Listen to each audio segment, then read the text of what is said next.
You ask Tiger to solve. This deals with linear equations with one unknown. The final result is x equals 3/10. Let's solve it step by step.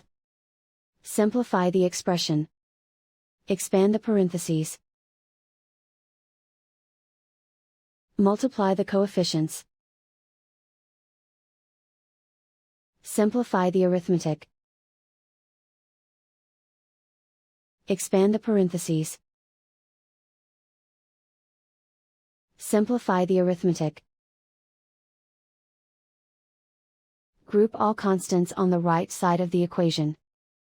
Add 6 to both sides. Simplify the arithmetic.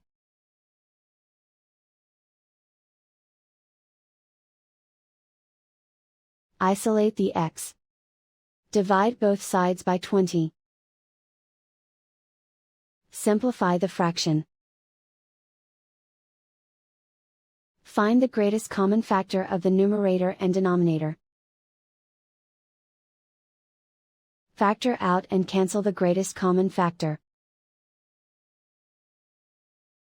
And so the final result is x equals 3/10.